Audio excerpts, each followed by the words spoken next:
Hello, welcome to Current News. I'm your host, Chris Davis. So today we're going to do a review of Voltron Legendary Defender Season 7. It's out on Netflix. It's been out on Netflix for a while. This is a really good season. What I like about it really the most is we finally get 12 to 13 episodes, just like we got in the first and second season. The other seasons 3 through 6, they've really been 6 or 7 episodes, so I'm glad we got 13 this time. But with that being said, just to give you heads up, if you have not seen this season, spoiler warning, there is going to be some spoilers. As I said, that this season has been out for a while now, so if you don't want to hear any spoilers, please click off this video. But if you don't care, please keep watching. Or if you have already seen it, please keep watching. With that being said, let's get into the review. So I really liked this season. This season was really good. Season 6 was phenomenal, but it looks like with Season 7, they just keep getting better and better as these seasons keep coming out.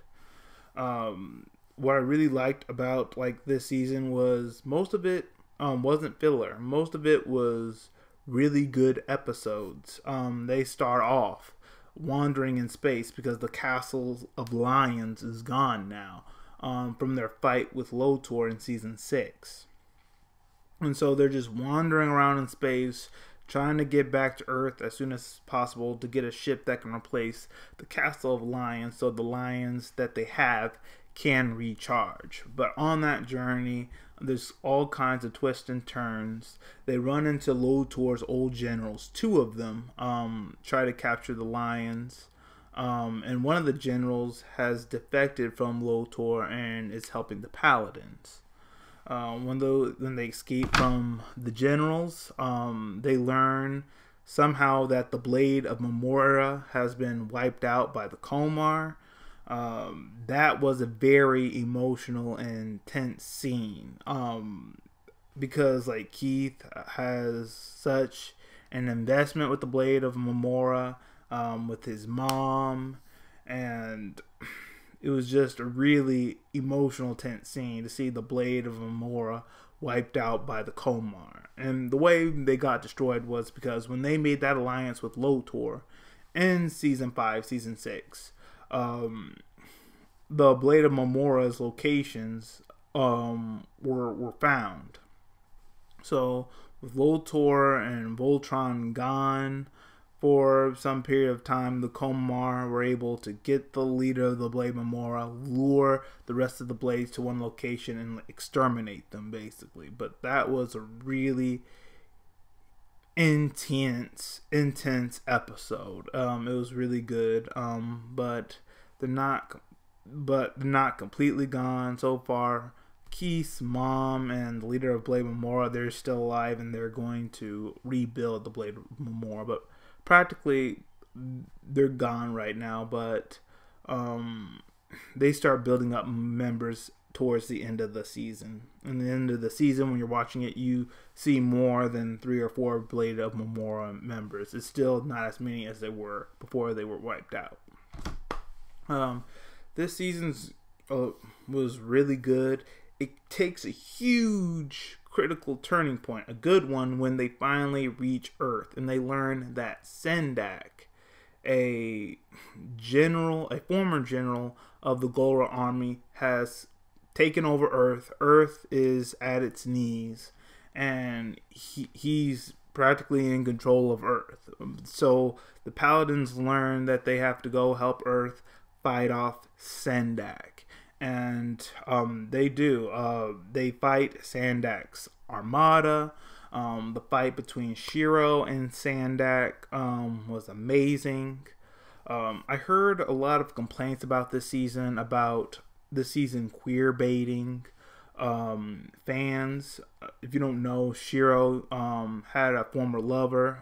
He was a man, so Shiro was homosexual, or he is homosexual. With that, I think they could have left it out. Now, don't say that I'm homophobic or anything, but we all know that if someone was going to be gay on the team, it would be Pidge. not necessarily Shiro. And my biggest problem with like Shiro being gay is that it didn't really show any character development in him. It didn't add anything to the story. If it would have added something to the story or added some character development, then hey, I would have been okay with it. But to me, they could have left Adam completely out of it and nothing would have changed. Shiro is a big character development kind of character. From him getting captured by the Golra, between with that and him fighting for the Black Lion against Zarkon, from him being trapped in the Black Lion since season 3. He's a huge character development kind of character, and I didn't see how like making him like homosexual made a huge character development in him. It was just something that they did to appease a certain amount of fans so they could have something they can relate to. But to me, you could have taken Adam out of it and it wouldn't have been any different. But of course, the really good scene of this is the really good thing about this season is we see another side of the Paladins.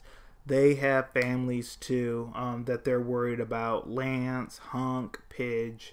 They're worried about their families. You get to see that side of them where they're kind of vulnerable and scared. We kind of saw that with Pidge in season 5 when Zarkon had her father.